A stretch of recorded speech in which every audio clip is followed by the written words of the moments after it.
Hello everyone, मैं शगुफ्ता आप सबका वेलकम करती हूँ आपकी अपनी एएस प्रॉपर्टीज यूट्यूब चैनल पर। उम्मीद करती हूँ कि आप सब अच्छे होंगे। दोस्तों, रियल एस्टेट संबंधित जानकारियों की सीरीज में ये दूसरी वीडियो है। पहली वीडियो का लिंक मैं डिस्क्रिप्शन में दे रही हूँ, तो अगर आपने वो वीडियो नहीं देखा तो उसको जाकर के देख लीजिएगा। दोस्तों, हम जब रियल एस्टेट में आते हैं या सेल्स के सेक्टर में आते हैं, क्योंकि रियल एस्टेट में आते हैं तो हम सेल्स कर रहे होते हैं, कहीं ना कहीं हमें क्लाइंट्स को बताना होता है, उसको प्रोडक्ट के बारे में बताना होता है। वो आपको प्लॉट भी हो सकता है, फ्लैट या रो हाउसेज, जो भी आप सेल कर रहे हैं, कमर्शियल, सेमी कमर्शियल या जहाँ भी आप सेल कर रहे हैं, तो उसके लिए हम क्लाइंट्स को उसकी गाइड्स करना पड़ता है कि अगर कोई आपको आपके सपनों के लिए गाइड करे तो आपको कैसा लगेगा। एक बार खुद से सोचिए, क्या रियल एस्टेट या कहीं पे भी बेचने का मतलब क्या होता है? क्लाइंट को फ्रॉड करना। या जैसे हम सोचते हैं बेचने, कोई अगर आपको कुछ बेचता है तो आप क्या सोचते हैं? चिपकाने आ गया, या जो हमारे मन में चल रहा होता है वही जब हम बेचने जा रहे होते हैं तो हमारे को लगता है कि सामने वाला मेरे बारे में सोच रहा होगा, जबकि ऐसा नहीं है। कि अगर किसी ने आपको फ़ोन दिया गिफ्ट, अगर कोई आप फ़ोन लेने जा रहे हैं, अगर आपको किसी ने गाइड किया तो फ़ोन के बदले में आप उसको पैसा देते हैं ना, तो उसने आपको फ़ोन बेचा, तो अगर फ़ोन बेच के उसने आपकी मदद की, क्योंकि फ़ोन आज की डेट में आपको बहुत सारे काम कर सकता है। उसी तरह से अगर आप किसी को प्लॉट, फ्लैट या हाउसेज दे रहे हैं तो उसमें उसकी फैमिली रहेगी, एसोसिएट क्लाइंट्स की जो भी फैमिली रहेगी आपके पास, तो वो आपको दुआएं देगी अगर आपको उसको सही चीज़ देंगे। बस हमें ये ध्यान रखना है कि हम जिसको जो भी चीज़ देंगे, जिस तरह से हमें उम्मीद होती है कि कोई हमारे सपनों को पूरा करने में हमें मदद करे और हमें सही चीज़ें दे, उसी तरह से हमें क्लाइंट्स को जब भी जो भी इन्फॉर्मेशन देनी है वो पूरी तरह से सही देनी है।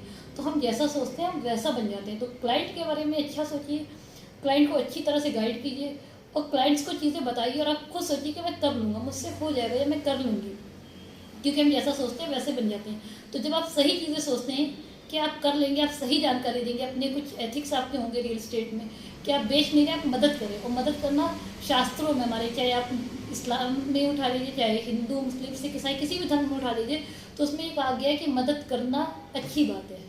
तो मदद हम अगर किसी की भी करते हैं, किसी को रास्ता दिखाना अच्छी बात है, तो हम प्लॉट की तरफ उसका रास्ता ही तो दिखाते हैं, क्योंकि क्लाइंट हमारे पास तभी आता है जब वो चाह रहा होता है कि हम इधर उधर ना जाएं, हमें कोई सही मार्गदर्शन दे। जिस तरह से गुरु की ज़रूरत शिष्य को होती है, उसी तरह से क्लाइंट को ज़रूरत होती है सही गाइडेंस की। तो अगर आप और हम मिलकर उस सही गाइडेंस का इस्तेमाल हैं, क्लाइंट को सही बताते हैं चीज़ों को और उसको देते हैं, जो उसके कदम से कदम मिलाकर उसकी एक पार्ट देने से पहले से लेकर के है, तो उससे किसी का रिश्ता बन जाए, हमारा उसका रिश्ता बन जाए। तो जब हमारा रिश्ता बन जाता है क्लाइंट से, तो क्लाइंट हमारे अलावा 10 रेफरेंसेस, जैसे हम सोचते हैं क्लाइंट कहाँ से आएगा, तो आप एक क्लाइंट को ले, उसको सही जानकारियाँ दें, उसको अपना दोस्त की तरह समझे, उसको उसमें अपना वो प्यारा दोस्त समझे या वो रिश्तेदार समझे जो आपका सबसे करीबी होगा, जो आपकी हर वक्त मदद करेगा। क्योंकि जब आप क्लाइंट के साथ ऐसा बिहेव करते हैं, ऐसे क्लाइंट को समझते हैं, तो एक क्लाइंट के आने से ही जहाँ पे आप रह रहे होते हैं उसके आसपास आप चाहते हैं कि 10 लोग आपके साथ रहें, 10 लोग ले लें, मेरे आसपास के लोग नहीं। उसी तरह से अगर आप एक सही क्लाइंट को बताते हैं, सही चीज़ें जानकारियाँ देते हैं, तो उस तरह से आप 10 क्लाइंट को अपनी उसकी तरफ से आकर्षित करते हैं अपनी तरफ। क्योंकि एक क्लाइंट कम से कम अगर आपको बताएगा 10 रिजल्ट दे देगा लगातार में।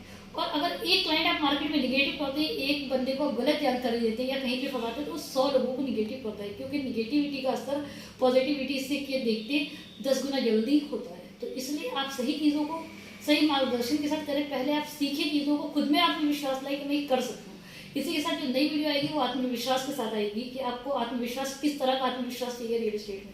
क्योंकि रियल एस्टेट का मतलब बहुत से लोग सोचते हैं कि जो है ना दोगलेबाजी है, 2 नंबर का पैसा है, या तुम क्या करो डकेबाजी का काम है। इस तरह के बहुत से आपने वर्ड सुने होंगे जब आप रियल एस्टेट में आएंगे, या आपने स्मार्ट भी वर्ड्स कुछ सुने होंगे कि रियल एस्टेट बहुत अच्छा है। इससे बहुत से लोग मिलीनियर्स बने हैं और लगातार बन रहे हैं, क्योंकि सुबह उठने से लेकर के रात के सोने तक जिस तरह से हमें चीज़ों की ज़रूरत होती है, पैसे की ज़रूरत है, उसी तरह से सुबह उठने से लेकर आँख खुलने से लेकर के रात में हमारे बिस्तर पर जाने तक हमारे आसपास रियल एस्टेट है। और रियल एस्टेट बिकता है, बेचने वाला चाहिए। तो आप और की इस जर्नी में मैं आपका स्वागत करती हूँ। अगर रियल एस्टेट से जुड़ी कोई भी किसी भी तरह की जानकारी आपको लेना हो तो हमें संपर्क कर सकते हैं। हमारा नंबर वीडियो के नीचे दिया हुआ है, उसके साथ साथ लिंक में नीचे डिस्क्रिप्शन में हमारा नंबर दिया हुआ है। और लखनऊ में अगर आपको किसी भी तरह से प्लॉट से संबंधित लेने या खरीदने या बेचने या हमारे साथ आपको काम करना हो, तो उससे संबंधित जानकारी लेने के लिए आप आ सकते हैं हमारे पास। हमारा नंबर है और हमारा एड्रेस है। Thank you so much.